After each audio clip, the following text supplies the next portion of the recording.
할렐루야. 사랑하는 대강의 가족 여러분, 오늘 하루도 하나님의 말씀과 동행하는 삶이 되길 소망합니다. 오늘 함께 나눌 하나님의 말씀은 창세기 32장 24절에서 26절 말씀입니다. 야곱은 홀로 남았더니 어떤 사람이 날이 새도록 야곱과 씨름하다가 자기가 야곱을 이기지 못함을 보고 그가 야곱의 허벅지 관절을 치매 야곱의 허벅지 관절이 그 사람과 씨름할 때에 어긋났더라. 그가 이르되 날이 새려 하니 나로 가게 하라. 야곱이 이르되 당신이 내게 축복하지 아니하면 가게 하지 아니하겠나이다. 아멘. 우리가 어제 말씀을 통해 기도하면 하나님이 우리의 삶에 평안을 주심에 대해 살펴보았습니다.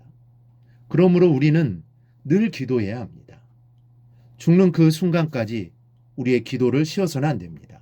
그리고 하나님이 주시는 그 평안함을 가지고 우리의 삶을 살아가야 합니다. 그럼 기도하면 또 어떤 일이 일어날까요? 기도하면 우리의 인생을 향한 하나님의 약속이 이루어집니다. 우리 모두 하나님의 약속을 받았습니다. 그것은 축복입니다. 두 종류의 인생이 있습니다. 하나님의 약속이 현실에서 이루어진 사람과 그 약속이 아직 하늘에 있는 사람입니다. 그 차이를 만드는 것이 바로 기도입니다.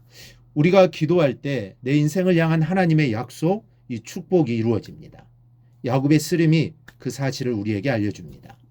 야곱은 내게 축복하지 아니하면 가게 하지 아니하겠나이다 라고 말하며 하나님의 축복을 구했습니다. 그가 이렇게 축복을 구한 것은 하나님을 축복의 하나님으로 알고 있었기 때문입니다. 그렇기에 자신을 축복해 달라고 한 것입니다. 야곱의 선조들이 믿은 하나님도 축복의 하나님이셨습니다.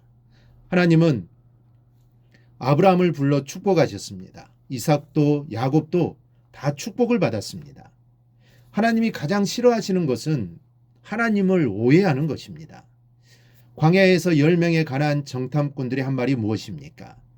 장막 중에서 원망하여 이르기를 여호와께서 우리를 미워하심으로 아모리 족속의 손에 넘겨 멸하시려고 우리를 애굽 땅에서 인도하여 내셨도다. 이스라엘 백성들은 하나님이 자신들을 미워해서 자신들을 죽이려고 애굽 땅에서 인도해 내셨다고 생각했습니다. 그들은 하나님을 제대로 알지 못했던 것입니다. 심지어 오해했습니다. 그래서 하나님을 원망했던 것입니다. 그래서 그들은 어떻게 되었습니까? 결국 그들은 다 멸망했습니다. 반면에 믿음의 사람들은 모두 하나님을 축복의 하나님으로 알고 그분에게 나아가 은혜를 경험했던 것입니다. 야곱은 원래 하나님의 축복을 받은 사람이었습니다. 모태에서부터 축복의 예언을 받았습니다. 그런데 현실은 어떻습니까? 그는 20년간 타향살이를 하다가 이제야 고향 땅으로 돌아가려는데 형 에서가 동생을 죽이려고 군사들을 이끌고 달려오고 있습니다. 꼼짝없이 에서에게 죽임당할 위기에 처한 것입니다. 자신뿐만 아니라 가족들도 다 죽게 되었습니다. 그런데 지금 상황은 야곱을 향한 축복의 약속과는 정반대입니다. 그렇다면 여기서 야곱이 내게 축복하지 아니하면 가게 하지 아니하겠나이다 하며 하나님에게 축복을 구한 것은 무엇을 의미할까요? 자신을 향한 하나님의 약속이 지금 이루어지게 해달라는 뜻입니다. 하나님 약속하지 않으셨습니까? 그런데 지금 죽게 되었습니다. 그러니 그 약속이 지금 이루어지게 해주십시오. 현재형이 되게 해주십시오. 라고 기도하는 것입니다.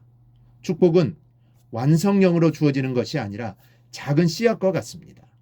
그 씨앗을 키울 때 내게 현실이 됩니다. 기도가 무엇입니까? 바로 그 축복의 씨앗에 물을 주는 것입니다. 축복을 사모하고 축복을 구하는 기도를 드리면 우리 안에 있는 축복의 씨앗이 싹이 트고 자라납니다. 그리고 그 축복이 점점 우리의 삶에 현실화되는 것입니다. 야곱은 축복을 원했고 축복을 얻어내고자 천사와 씨름을 했습니다. 그런데 날이 밝아오자 천사가 야곱의 허벅지 관절을 쳤습니다. 가야 하니 놓으라는 것입니다. 그런데도 야곱은 천사를 놓아주지 않고 축복을 구했습니다. 야곱이 씨름한 천사는 바로 하나님이십니다. 그러므로 계속 붙잡고 있다가 날이 밝아져 하나님의 얼굴을 보게 되면 야곱은 죽습니다.